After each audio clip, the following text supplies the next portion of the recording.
ಇಸ್ರೋದಲ್ಲಿ ಹೆಚ್ಚುತ್ತಾ ಇದೆ ಪ್ರತಿಭಾ ಪಲಾಯನ.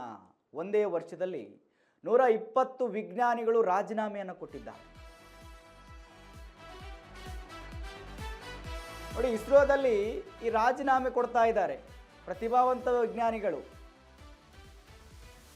ಒಂದೇ ವರ್ಷದಲ್ಲಿ 120 ವಿಜ್ಞಾನಿಗಳು ರಾಜೀನಾಮೆಯನ್ನು ಕೊಟ್ಟಿದ್ದಾರೆ.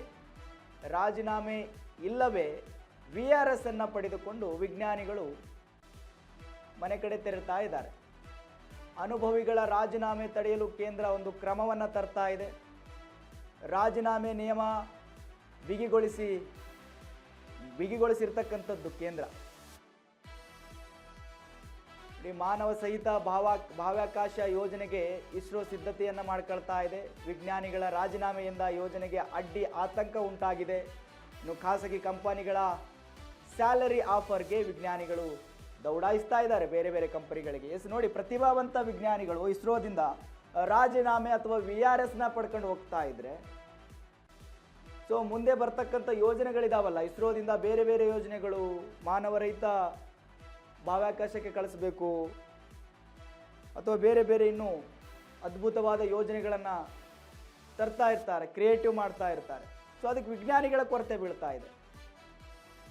ಈ ಕಾರಣಕ್ಕೆ ಸರ್ಕಾರ ಒಂದು ಕ್ರಮವನ್ನು ಕೂಡ ತರ್ತಾ ಇದೆ ಕೇಂದ್ರ ಸರ್ಕಾರ. ನೋಡಿ, ಇಸ್ರೋದಲ್ಲಿ ಹೆಚ್ಚುತ್ತಾ ಇದೆ ಪ್ರತಿಭಾ ಪಲಾಯನ. ಒಂದೇ ವರ್ಷದಲ್ಲಿ 120 ವಿಜ್ಞಾನಿಗಳು ರಾಜೀನಾಮೆ ಕೊಟ್ಟಿರ್ತಕ್ಕಂಥದ್ದು.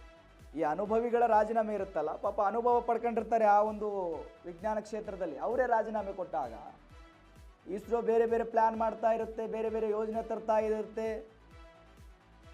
ಅವಕ್ಕೆಲ್ಲ ಎಫೆಕ್ಟ್ ಆಗುತ್ತೆ. ಮಾನವನ ಸಹಿತ ಬಾಹ್ಯಾಕಾಶಕ್ಕೆ ಆ ಒಂದು ಯೋಜನೆಗೆ ಇಸ್ರೋ ಸಿದ್ಧತೆ ಮಾಡ್ಕೊಳ್ತಾ ಇದೆ. ಬಟ್ ಈ ಅನುಭವಿ ವಿಜ್ಞಾನಿಗಳು ರಾಜೀನಾಮೆ ಕೊಟ್ಟರೆ ಹೊಸಬರು ಬಂದಾಗ ಮತ್ತೆ ಅವ್ರು ಟ್ರೈನ್ ಆಗಬೇಕು, ಅವ್ರಿಗೆ ಅನುಭವ ಸಿಗಬೇಕು, ಎಲ್ಲದಕ್ಕೂ ಕೂಡ ಕಷ್ಟ ಆಗುತ್ತೆ.